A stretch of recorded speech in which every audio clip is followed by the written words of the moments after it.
میں اپنے پیرنٹس کے دل میں رہتی ہوں.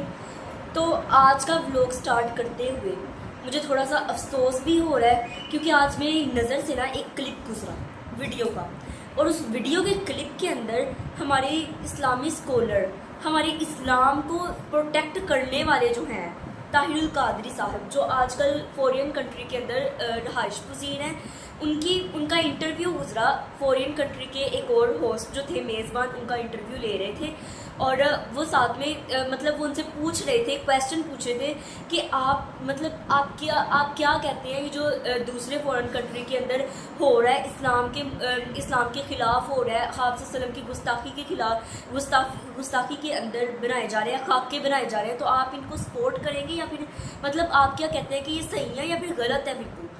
تو انہوں نے کہا کہ انہوں نے آگے سے کیا بیان جاری کیا, انہوں نے کہا کہ یہ بالکل ٹھیک ہے کیونکہ وہ دوسرا فورن کنٹری ہے اور اس کے اندر اسلامی قانون نافذ ہی نہیں ہو سکتا, وہ دوسرا کنٹری ہے.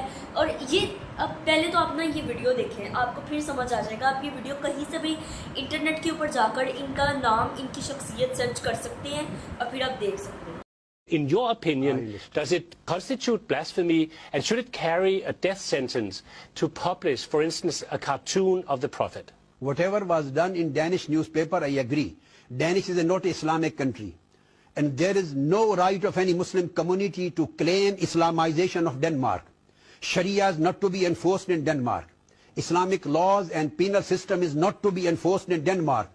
So it will never be applied here. This is just a matter in the Islamic countries. I believe in democracy. Parliaments have their own choice to make the blasphemy laws or not to make, what kind of punishment they want to formulate and what kind of not. So Danish parliament has its own right, freedom. So I would say no punishment for the cartoons publisher newspaper here in Denmark. اور اب آپ نے دیکھ لی ہوگی یہ جو video کے اندر انہوں نے کہا ہے. اب آپ دیکھیں یہ ہمارا ایک کامیاب ادارہ چلا رہے ہیں ہمارے پاکستان کے لاہور سٹی کے اندر, منہاج القرآن یونیورسٹی کے نام سے. کافی زیادہ ان کے ہوتے ہیں, کافی ان کی اسپیچز ہوتی ہیں, تقاریر کرتے ہیں, لوگ ان کے بڑے سپورٹر ہیں. یہ جب یہاں پر ہمارے پاکستان کے اندر آتے ہیں نا, اپنے قدم رکھتے ہیں, تو پھر سب ان کا بڑی پروٹیکشن دیتے ہیں کہ یہ ہمارے اسلام کو پروٹیکشن دے رہے ہیں, پروٹیکٹ کر رہے ہیں. پر دوسری فورن کنٹری کے اندر صرف اور صرف رہنے کے ناطے یہ ہمارے اسلام کو ادھر جا کر کیا کیا کہہ رہے ہیں کہ یہ کسی کوئی اور کنٹری ہے تو وہاں پہ جو لوگ کہیں گے تو ہمیں ہمارا کہنا بنتا ہی نہیں ہے, یہ جو بھی کریں مطلب ان کے اوپر اسلامی قانون نافذ ہوتا ہی نہیں ہے. آپ صلی اللہ علیہ وسلم نے فرمایا کہ اگر تم کسی کو غلط کرتا ہوا دیکھو تو اسے منع کرو, زبان سے نہیں کر سکتے تو اسے اشارے سے منع کرو, اشارے سے نہیں کر سکتے تو اپنی طاقت کا زور چلاؤ. تو آج پھر ہمیں بھی تو یہی کرنا پڑے گا نا, ان کے اوپر بھی اپنی طاقت کا زور چلانا پڑے گا. کیا فائدہ ان کے اتنے بڑے ایجوکیشن سسٹم کھولنے کا, اتنی بڑی تقاریر کرنے کا, اتنا زیادہ اسلام کو پروٹیکٹ کرنے کا, کہ انہوں نے بعد میں آ کر صرف ایک فورن کنٹری کے اندر رہائش پذیر ہونے کے لیے انہوں نے یہ کرنا ہے کہ بس ادھر اپنا اسلام کو, اپنے مذہب کو انہوں نے ایسے خراب کر. اسلام کو کوئی بھی مٹانے والا نہیں ہے. دیکھیے اسلام جہاں پر بھی ہے نا, مطلب کوئی بھی کنٹری ہے نا, اسلامی قانون وہاں پر نافذ ہوں گے. اور اگر ان کا یہ ماننا ہے نا تو پھر میں ان کی ایک اور بات کی مخالفت کرتی ہوں. اسلامی قانون پھر فلسطین میں نافذ کیوں نہیں ہوتا؟ وہ بھی تو اسلامی کنٹری ہے نا, وہ اسلامی کنٹری ہے, کوئی فورن کنٹری تو نہیں ہے نا. اس کے اندر مسلمان رہتے ہیں, اس کے اندر مسجد اقصیٰ ہے, اس کے اندر سب کچھ ہے. تو پھر وہاں پر کیوں گستاخی کی جا رہی ہے؟ وہاں پر جاتے ہوئے ان کے پاؤں کانپتے ہیں, ان کی زبان لڑکھڑا جاتی ہے ان کے لیے بولتے وقت. تب یہ کہتے ہیں کہ ہمیں اپنی حکومت سے اجازت ملے گی تبھی ہم جائیں گے.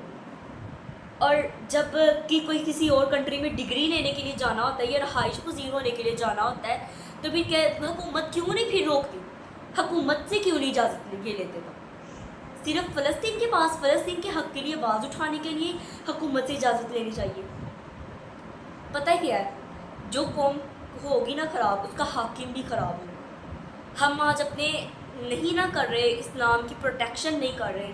ہم نے اپنے یہ جو ریتی رواج ہیں ایسے بنا لی ہیں کہ ہم اسلام کی پروٹیکشن نہیں کر رہے. اور دوسرا کوئی اٹھتا ہے جھوٹا اسلام کی پروٹیکشن کرنے کے لیے اٹھتا ہے, وہ اسلام کو ہی خراب کر رہے ہیں. اور ہم اس کے اتنا زیادہ کر رہے ہیں، اتنا سپورٹ کر رہے ہیں، اتنا سپورٹیو ہو رہے ہیں کہ یہ اسلام کی پروٹیکشن کرے گا، اسلام کی پروٹیکشن کرے گا، ہم اس کے پیچھے پیچھے بھاگ رہے ہیں، اور وہ کیا کر رہا ہے، دوسرے ملک میں جا کر صرف رہائش پذیر ہونے کے لیے ہمارے اسلام کا نام خراب کر رہا ہے، اسلامی قوانین کو بالکل ملیاں میٹ کر رہا ہے۔ پتہ کیا ہے، ہم جب کسی ملک کے بارے میں یا کسی کنٹری کے بارے میں برا کہتے ہیں، ان کی چیز کے بارے میں برا کہہ دیتے ہیں نا، تو ہمیں بڑی سزائیں دی جاتی ہیں، جیسے کہ سزائے موت، بڑی بڑی جیلوں کے اندر بھجوا دیا جاتا ہے، اس طرح بڑا کہا جاتا ہے۔ پر یہ لوگ جب کرتے ہیں تو پھر ہمیں چپ کروا دیا جاتا ہے، ہماری قوم کے لیے آواز اٹھانے والے مر جاتے ہیں۔ یہ جتنے بھی ہیں نا اسلام کو پروٹیکٹ کرنے والے جتنے بھی ہیں، یہ بالکل ہمیں گمراہ کر رہے ہیں۔ مطلب سارے آتے ہیں نا تو صرف اور صرف اپنے کاموں کے اندر اپنا فائدہ لے کر سب آتے ہیں، کوئی بھی اسلام کو پروٹیکٹ کرنے کے لیے نہیں آیا۔ یہاں پر سارے اپنا فائدہ دیکھتے ہیں، کیونکہ اپنے فائدے کے اندر ہی اپنی بھلائی ہے، کسی دوسرے کا نقصان کریں گے نا تو ہی اپنا فائدہ ہوتا ہے۔ تو آج کا میرا ولاگ اتنا ہی تھا، امید ہے آپ سب کو ان دھوکے بازوں کے بارے میں پتہ چل گیا ہوگا کہ یہ ہمارے سامنے کیا ہوتے ہیں، اور ہم الگ جاتے ہیں کسی اور کنٹری میں جاتے ہیں تو پھر ان کے چہرے ہی بدل جاتے ہیں، ان کے چہروں کے پیچھے بہت ہی عجیب چیزیں چھپی ہوتی ہیں۔ تو آج کا میرا ولاگ اتنا ہی تھا، تو آپ سب ضرور ان کے اوپر ٹرسٹ کر کے نا اپنے آپ کو مت بدلا کریں۔ یہ جو کسی کے پیچھے لگ کر جو خود کو بدلنا ہوتا ہے نا، بالکل سراسر خود کا نقصان کرنا، خود کے ساتھ زیادتی کرنا ہوتا ہے۔ تو اللہ حافظ۔